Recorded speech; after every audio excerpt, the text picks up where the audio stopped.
Communication in general, how do you as a specialist talk to non-specialists? Communication is integral to the way that we as humans understand and deliver knowledge about the world around us. We spoke with Dr. Alenka Halusik-Radochik, a professor at the University of Delaware, about her thoughts on science communication. Science communication should help. It should help actually the scientists develop that understanding that simplifying is not really dumbing down. To get more perspective on the issue of science communication, we spoke to high school teacher Tammy Lunsford. As I watch some of my colleagues and people that I've worked with who are true, passionate scientists who know something so super deeply, and see them try to communicate what they do, they're so inundated on a day-to-day basis in the vocab and on the minutia of what it is that they do. So I think often the message gets lost. Alenka is an advocate for forming a science communication major and minor at the University of Delaware. This poses a useful outcome. The next generation of scientists will know how to better explain concepts to the public. For all these years that I've been teaching, I've kind of went through a number of different ways how to help students improve how they learn. And I actually came to the conclusion that one of the big obstacles is the lack of the ability to communicate. So students often can basically explain or say or describe whatever they think that they know. And they are short of words. They really don't know how to put that information together. We asked Tammy about her thoughts on educating the youth. I mean, I'm a science teacher, right? So to me, teaching people about science, teaching people about what is happening in the world right now is the most important thing that we can do.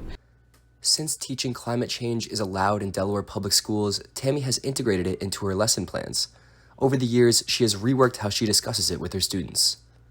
Often students are influenced, right, by all of the other things around them. They're influenced by their parents, they're influenced by their peers, they're influenced by what they see on social media, what they see on TV, what they've heard from other teachers. I have taught my students how to look at data, how to ask critical questions, how to, again, formulate their own understanding and their own opinions on things. How do we then move forward in a positive direction instead of just going, okay, that's it, we failed, it's lost. It isn't useful to instill feelings of hopelessness in the youth. Hopelessness needs to passivity, an action, and an acceptance of circumstances. Although our Earth is damaged, it isn't unsalvageable. By focusing on individual efforts, the weight of the situation becomes a little bit more manageable. There should be a devoted class to climate change. Other classes need to talk about it too, from health to history to math to earth science to physics to biology. There should be at least a day where that teacher knows enough about it, incorporates it into their lecture. And this is the case, I think, from elementary school through middle school, high school, and into college as well. In the same time that climate change has been growing, so has the presence and use of social media. Chris Gloninger, who has worked in broadcast meteorology for 18 years, has noticed the role that media has played in impacting climate messages. The individual efforts of people that have a social media presence, that are creating, again, those 2-minute, 3-minute videos that are educational. It's people talking about extreme weather events with friends and family. There's nothing more visual than seeing these climate disasters unfold. They are fires, large flames, there's flooding, and these are impactful moments for people to kind of take in and absorb. So that storytelling is needed and will continue to be needed long after conventional media has been phased out. While visuals are powerful, there is concern about losing the motivation to engage in and comprehend written texts. The social media provides that visual platform, so we are less likely now to engage with the words. While picture is worth 1,000 words, you still need words. And if you have not developed that vocabulary and ability to put these words in a meaningful way, those 1,000 words are not going to be anymore associated with that picture. In a war of communication, social media has been both beneficial and harmful. The spreading of misinformation through platforms is a leading influence in the increased mistrust in the reality of climate change. That million-dollar question, or billion-dollar question, how to help non-scientists understand and trust what scientists are saying.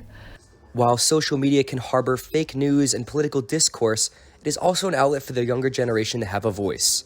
If the way we've been doing things is broken, we got to fix it. And I think that's what the younger generation is doing. They're showing up with cell phones and posting these videos, and that is impactful storytelling. That is a different way to cover and talk about the climate crisis. When these CEOs, these politicians clam up and aren't able to talk and they avoid the situation, that's telling. And I think that that's an effective tool that they're using to communicate these issues. Many of our politicians and then a lot of their supporters believe that they have to be one-sided voters, right? If I agree with this person on this one thing, I have to agree with the whole slew of things. And it's influencing the websites that they're reading, the social media that they're getting, the TV news that they watch. Every aspect of the information that they get is then slanted towards their already predisposed views. We should try to get more scientists into politicians. However, it's so hard. How do you convince someone that's going to be broadcasting their life? Chris is one of those people who has risked having his life broadcasted, and unfortunately it did not end in a positive note. He moved from Boston to Iowa to work as a chief meteorologist. At his station, he tried his best to talk about climate change in ways that the state's population would accept. The reception was a little bit chilly at first. When I started talking about it, connecting the dots between extreme weather and climate change, people saying that we don't want to hear about the politics of it, we don't want to hear about a term that's been polarized. I found creative ways to talk about it. Unfortunately, it resulted in a death threat, but the day-to-day pushback kind of subsided when I found unique and creative ways to discuss the issue with the audience. That was, again, largely conservative. Between the topic of climate change and conservation, Chris focused on the way he presented climate-related benefits. One of the tools that I used to cross over the political aisle was finding terminology that resonated with the conservative base. Wind happens to be the biggest source of energy in the state of Iowa, and they're the third biggest provider of renewable energy in the country. I told viewers this is true energy independence. This is something that's homegrown. We don't have to look overseas for this kind of energy. That resonated with people. During my time there, we also had multiple billion-dollar disasters. And I told viewers that it's not fiscally responsible to write blank checks for storm recovery. And a lot of these storms were made worse by climate change. So I said it's fiscally irresponsible to keep shelling out all of this money to help people rebuild. Instead, spend money on mitigation and adaptation. And for every dollar spent on those two things, you get back $7 in recovery costs. So it just made sense. Creating the capability to have discourse about climate change with all walks of life is the moral of the story, but it is not always that simple. Even though there might be some skeptics, even though some people might have political views that are different or might have beliefs that they don't automatically accept what you're sharing with them, those conversations are still worth having. Don't be afraid of it because it's hard. Don't be afraid of it because you might have some conflict. If we do that, things can really change. There are organizations like Climate Defiance, which are a group of young activists that are out there disrupting.